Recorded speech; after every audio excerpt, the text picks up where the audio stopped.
All right, what we're going to take a look at now is we're going to click through a few of these adjustment layers, explore some of the properties. By no means will we go into a lot of depth with them, but I'll show you just some overview stuff of how you can go in and manipulate some of your colors or your values or different things like that. So let's start at the top.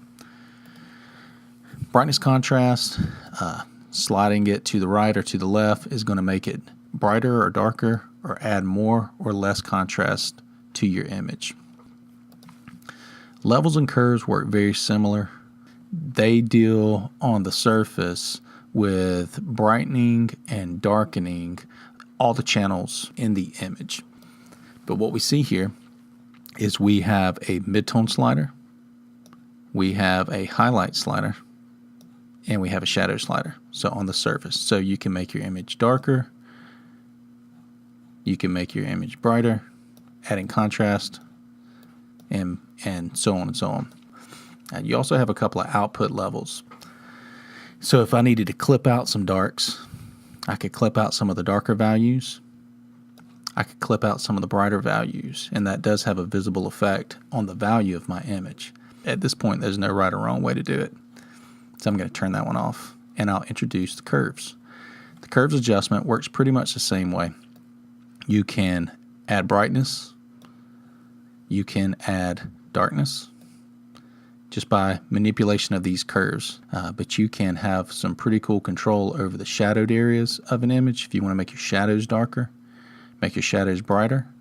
If you want to make your highlights darker or your highlights brighter, it works across this scale. And if you want to delete some of these points, you just click on them and you can delete them.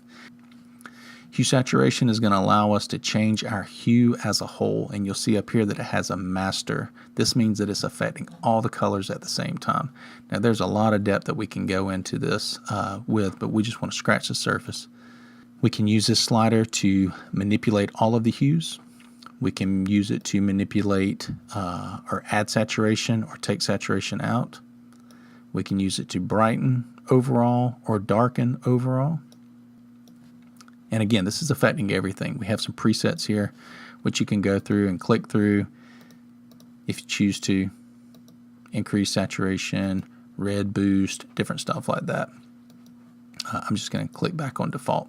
We could also colorize, and what Colorize will do is it will basically flood your whole image with a specific color, and you can change that hue here on the top.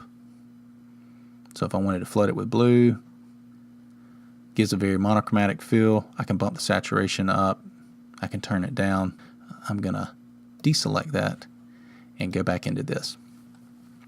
Now, if I wanted to only manipulate a certain color, like just the reds or just the yellows or just the greens, I'm going to choose the greens since we have these pickles down here.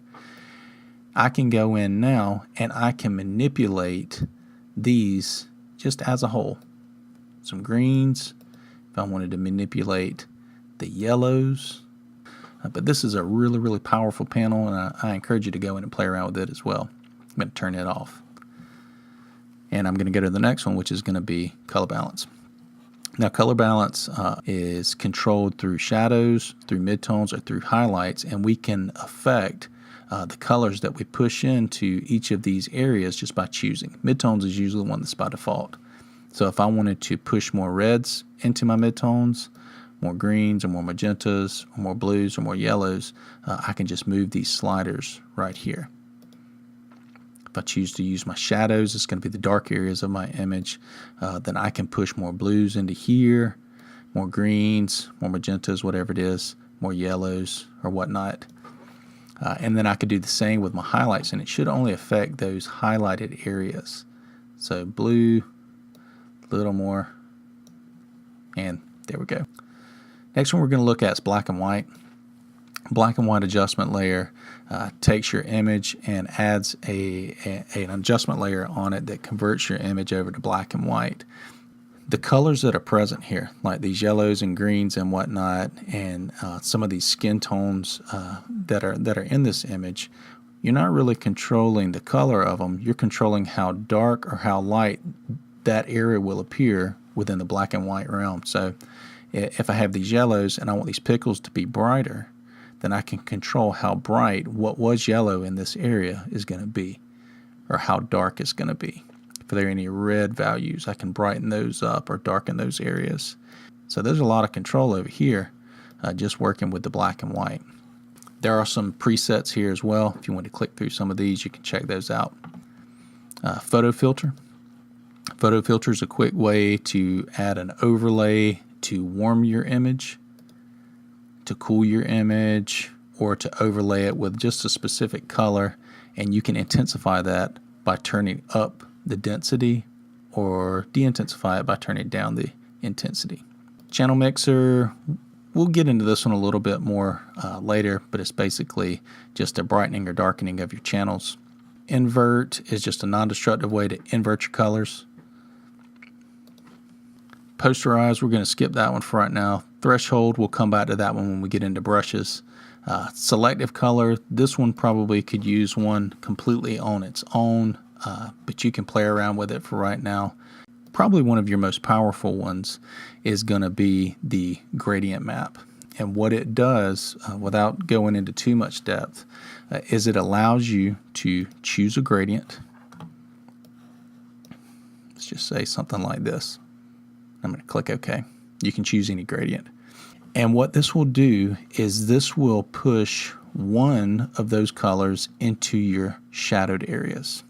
It will push the other color into your highlighted areas, and then throughout your midtones it will blend those colors. This right here is usually not used without a blending mode, so we could change the blending mode to something like soft light, and we have pretty much changed the way that this image appears by pushing red into our shadows, by pushing green into our highlights, and then a mixture of this throughout the midtones. You see this a lot in compositing, and we'll use this a lot in compositing.